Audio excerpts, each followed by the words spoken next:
Good evening. Tonight is the second night of the 2021 Scary Stories reading. And in a few minutes, I'm going to start reading one of my favorite creepy ghost stories. Now, in the meantime, I'm going to give you a few minutes to climb on in, sit down, get comfy, pull up a chair, turn out the lights, and get ready to listen. But I'll give people a few more minutes to do this. I'm going to share this with a few different parts on social media.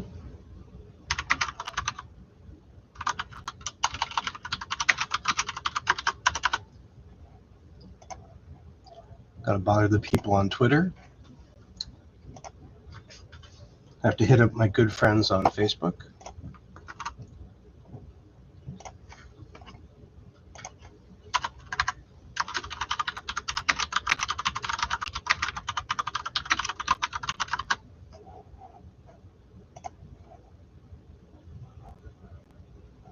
And even on LinkedIn. Let's see how they respond. In the meantime, how are you all doing? I hope you're all safe and sound. I hope the season is treating you well. I hope you're all comfortable, yet ready to get made a little nervous, to be a little creeped out.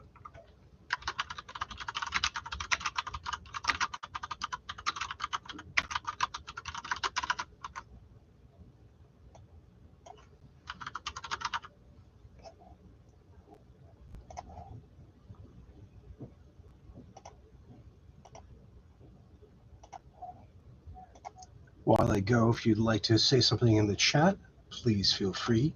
The chat is there for you.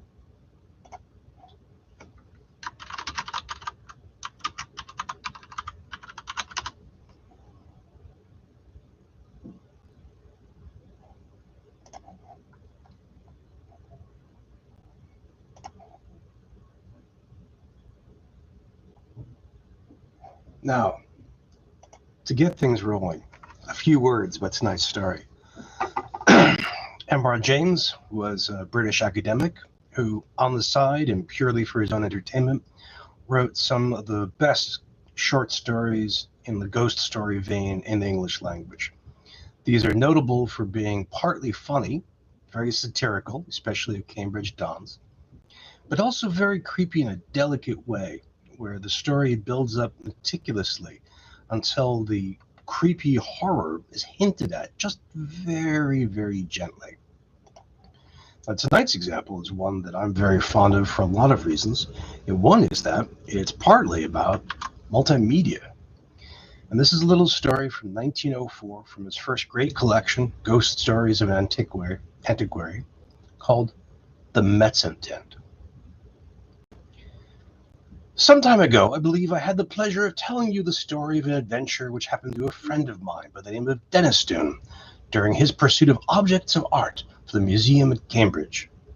He did not publish his experiences very widely upon his return to England, but they could not fail to become known to a good many of his friends, and among others to the gentleman who at that time presided over an art museum at another university. It was to be expected that the story should make a considerable impression on the mind of a man whose vocation lay in lines similar to Denistune's, and that he should be eager to catch at any explanation of the matter which tended to make it seem improbable that he should ever be called upon to deal with so agitating an emergency.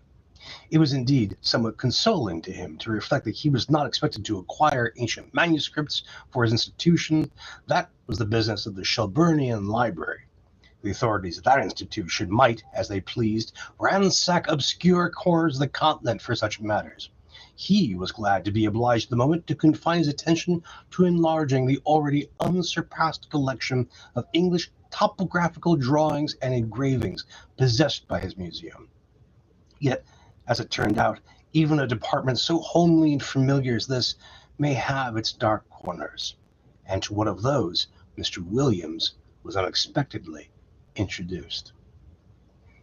Those who have taken even the most limited interest in the acquisition of topographical pictures are aware that there is one London dealer whose aid is indispensable to their researches. Mr. J.W. Britnell publishes at short intervals very admirable catalogues of a large and constantly changing stock of engravings, plans, and old sketches of mansions, churches, and towns in England and Wales. These catalogues were, of course, the ABC of his subject to Mr. Williams. But as his museum already contained an enormous accumulation of topographical pictures, he was a regular rather than a copious buyer, and he rather looked to Mr. Britnell to fill up gaps in the rank and file of his collection than to supply him with rarities. Now, in February of last year, there appeared upon Mr. Williams' desk at the museum a catalogue of Mr. Britnell's emporium, and accompanying it was a typewritten communication from the dealer himself. The latter ran as follows. Dear Sir, we beg to call your attention to number 978 in our accompanying catalogue, which we should be glad to send on approval. Yours faithfully, J.W. Britnell. To turn to number 978 in the accompanying catalogue was with Mr. Williams, as he served to himself, the work of a moment. In the place indicated, he found the following entry.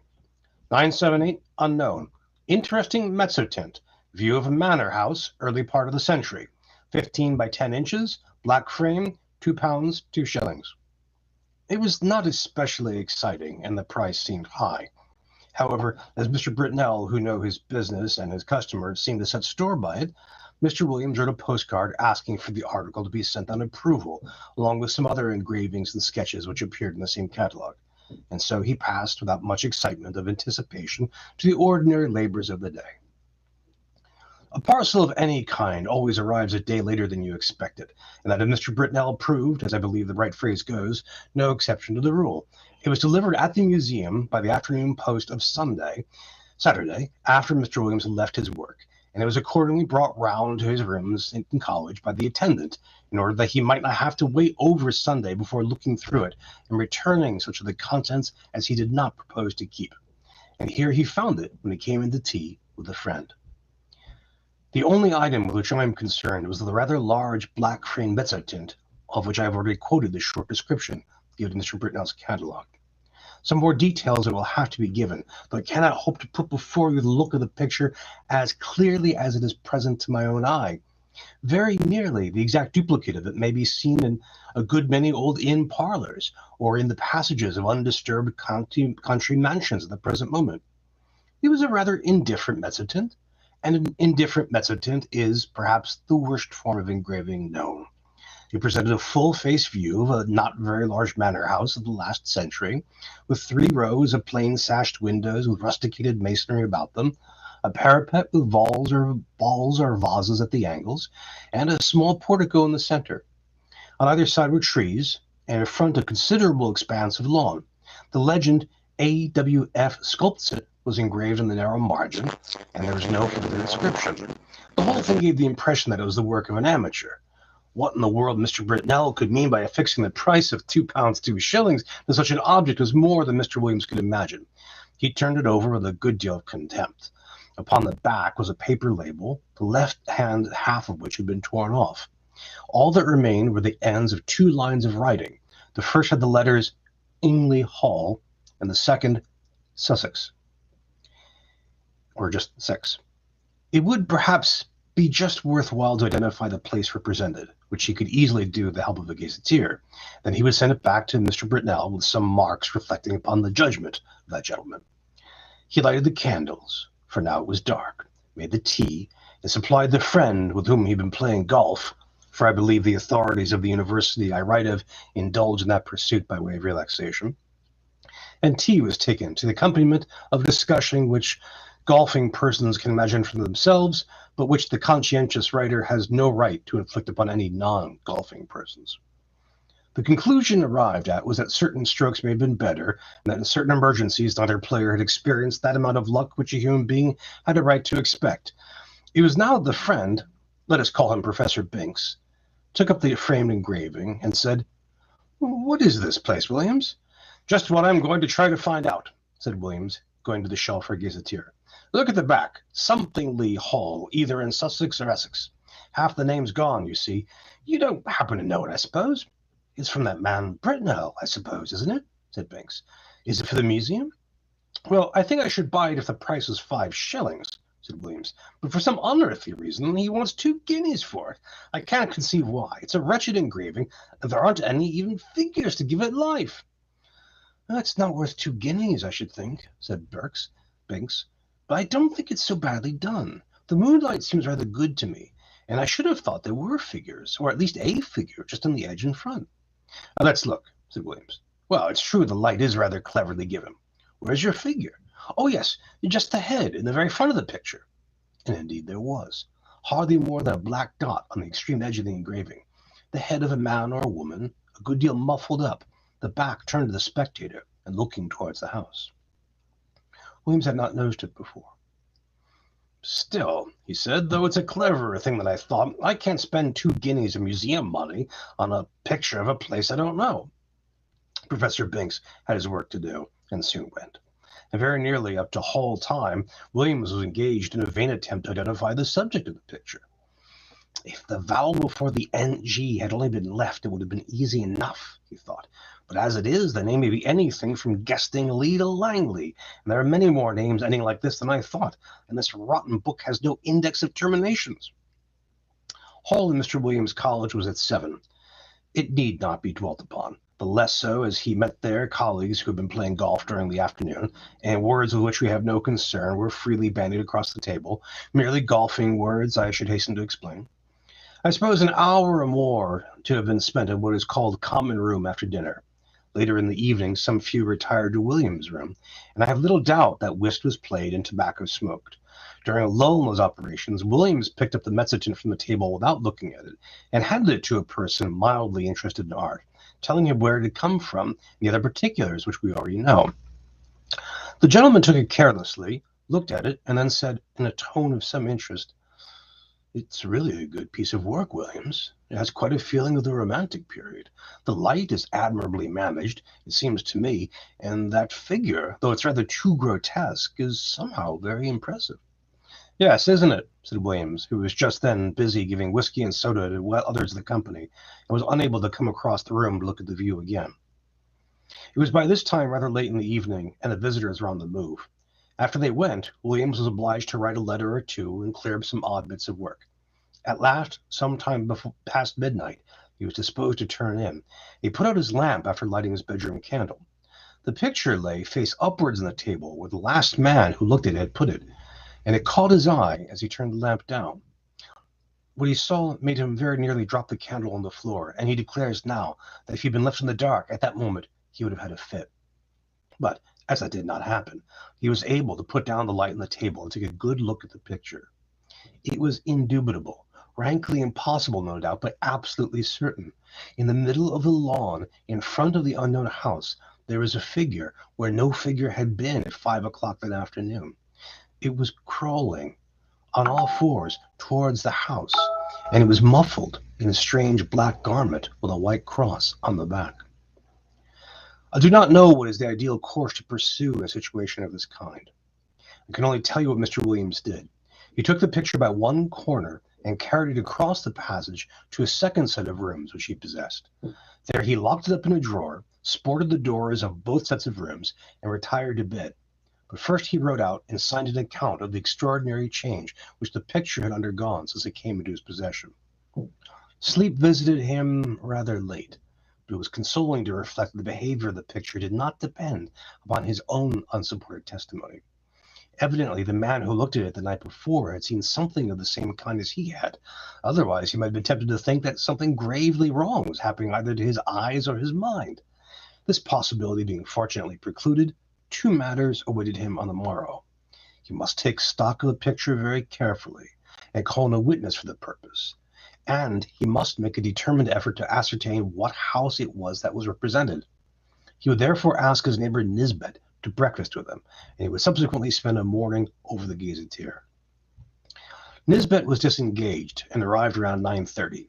His host was not quite dressed, I'm sorry to say, even at that late hour. During breakfast, nothing was said about the mezzotint by Williams, save that he had a picture on which he wished for Nisbet's opinion.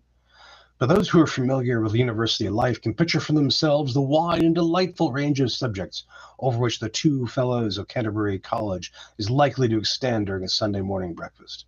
Hardly a topic was left unchallenged, from golf to lawn tennis. Yet I'm bound to say that Williams was rather distraught, for his interest naturally centered in that very strange picture, which was now reposing, face downwards, in the drawer in the room opposite. The morning pipe was at last lighted, and the moment had arrived for which he looked.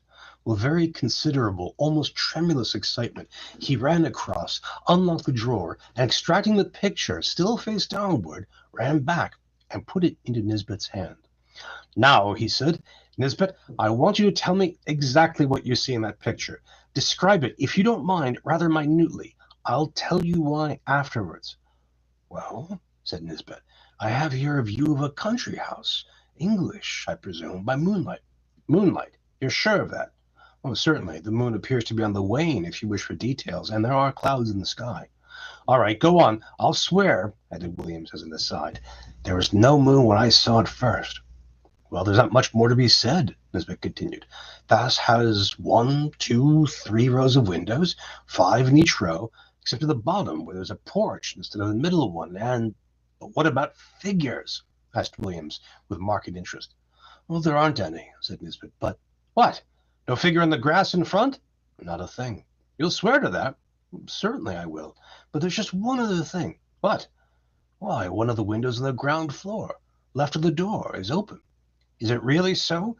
My goodness, he must have got in," said Williams, with great excitement, and he hurried to the back of the sofa on which Nisbet was sitting, and catching the picture from him, verified the matter for himself. It was quite true. There was no figure, and there was the open window. Williams, after a moment of speechless surprise, went to the writing table and scribbled for a long time. Then he brought 2 papers to Nisbet, asked him first to sign one. It was his own description of the picture, which you have just heard, and then to read the other, which was Williams's statement about the night before.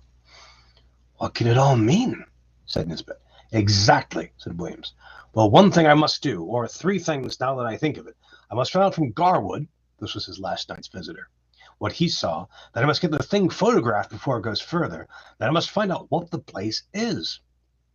"Oh, I can do the photographing myself," said Nisbet, "and I will. But it looks very much as if we were assisting at the working out of a tragedy somewhere. The question is, has it happened already, or is it going to come off? You must find out what the place is." "Yes," he said, looking at the picture again. "I expect you're right. He has got in. And if I don't mistake, there'll be the devil to pay in one of the rooms upstairs." "I'll tell you what," said Williams. "I'll take the picture across to old Green." This is the senior fellow of the college, who'd been bursar for many years. "It's quite likely he'll know it. We have property in Essex and Sussex, and he must have been over the 2 counties a lot in his time." "Quite likely he will," said Nisbet. "But just let me take my photograph first. But look here, I rather think Green isn't up today. He wasn't in Hall last night. I think he said he was going down for the Sunday." "That's true, too," said Williams. "I know he's gone to Brighton. Well, if you'll photograph it now, I'll go across to Garwood and get his statement, and you keep an eye on it when I'm gone. I'm beginning to think 2 guineas is not a very exorbitant price for it now." In a short time he had returned, and brought Mr. Garwood with him. Garwood's statement was to the effect that the figure, when he had seen it, was clear of the edge of the picture, but had not gone across the lawn. He remembered a white mark on the back of its drapery, but he could not be sure it was a cross. A document to this effect was drawn up and signed, and Nisbet proceeded to photograph the picture. "Now, what do you mean to do?" he said. "Are you going to sit and watch it all day?" "Well, no, I think not," said Williams. "I rather imagine we're meant to see the whole thing. You see, between the time I saw it last night and this morning, there was time for lots of things to happen. But the creature only got into the house. It could easily have got through its business in that time and gone to its own place again. But the fact of the window being open, I think, must mean it's in there now. So I feel quite easy about leaving it. And besides, I have a kind of idea it won't change much, if at all, in the daytime. We might go out for a walk this afternoon and come in to tea or whenever it gets dark. I shall leave it out on the table here and sport the door. My skip can get in, but no one else." The 3 agreed this would be a good plan, and further, if they spent the afternoon together, there'd be less to talk about the business to other people, for any rumor of such a transaction as was going on would bring the whole of Phasmatological Society about their ears. "We may give them a respite until 5 o'clock." At or near the hour, the three were entering William's staircase. They were at first slightly annoyed to see the door of his rooms was unsported, but in a moment it was remembered that on Sunday the skips came for orders an hour or so earlier than on weekdays. However, a surprise was awaiting them. The first thing they saw was the picture leaning up against a pile of books on the table as it had been left, and the next was William Skip, seated in a chair opposite, gazing at it with undisguised horror. How was this? Mr. Filcher, the name is not my own invention, was a servant of considerable standing, and set the standard of etiquette to all his own college and to several neighboring ones, and nothing could be more alien to his practice than to be found sitting on his master's chair, or appearing to take any particular notice of his master's furniture or pictures. Indeed, he seemed to feel this himself. He started violently when the three men were in the room, and got up with a marked effort. Then he said, "I ask your pardon, sir, for taking such a freedom as to sit down." "Not at all, Robert," interposed Mr. Williams. "I was meaning to ask you for some time what you thought of that picture." "Well, sir, of course, I don't set up my opinion against yours, but it ain't the picture I should hang up where my little girl could see it, sir." "Wouldn't you, Robert? Why not?" "No, sir. Why, the poor child! I recollect once she saw a Dour Bible with pictures not half what that is, and we had to set up with her for 3 or 4 nights afterwards, if you believe me. And she was to catch a sight of the skeleton here, whatever it is, carrying off the poor baby. She'd be in for a taking. You know how it is with children, how nervous they get with a little thing at all. But what should I say? It don't seem a right picture to be laying about, sir, not where anyone that's liable to be startled could come on it. Should you be wanting anything this evening, sir? Thank you, sir." With these words, the excellent man went to continue the round of his masters, and you may be sure the gentleman whom he left lost no time in gathering around the engraving. There was the house, as before, under the waning moon and the drifting clouds. The window that had been opened was shut, and the figure was once more on the lawn, but not this time crawling cautiously on hands and knees. Now it was erect and stepping swiftly with long strides towards the front of the picture. The moon was behind it, and the black drapery hung down over its face, so that only hints of that could be seen. And what was visible made the spectators profoundly thankful that they could see no more than a white dome-like forehead and a few straggling hairs. The head was bent down, and the arms were tightly clasped over an object which could be dimly seen and identified as a child. Whether dead or living, it was not possible to say. The legs of the appearance alone could be plainly discerned, and they were horribly thin. From 5 to 7, the three companions sat and watched the picture by turns, but it never changed. They agreed at last that it would be safe to leave it, they would return after a halt and await further developments. When they assembled again, at the earliest possible moment, the engraving was there, but the figure was gone, and the house was quiet under the moonbeams. There was nothing for it but to spend the evening over gazetteers and guidebooks. Williams was the lucky one at last, and perhaps he deserved it. At 11:40 p.m., he read from Murray's Guide to Essex the following lines: 60.5 miles, Anningley. The church had been an interesting building of Norman date, but it was extensively classicized in the last century. It contains the tomb of the family of Francis, whose mansion, Anningley Hall, a solid Queen Anne house, stands immediately beyond the churchyard in a park of about 80 acres. The family is now extinct, the last heir having disappeared mysteriously in infancy in the year 1802.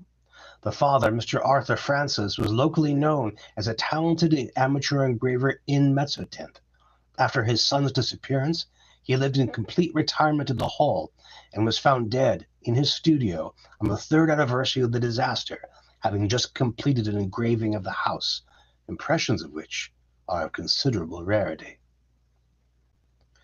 This looked like business, and indeed Mr. Green, on his return, at once identified the house as Anningley Hall. "Is there any kind of explanation for the figure, Green?" was a question which Williams naturally asked. "I don't know, I'm sure, Williams. What used to be said in the place when I first knew it, which was before I came up here, was just this.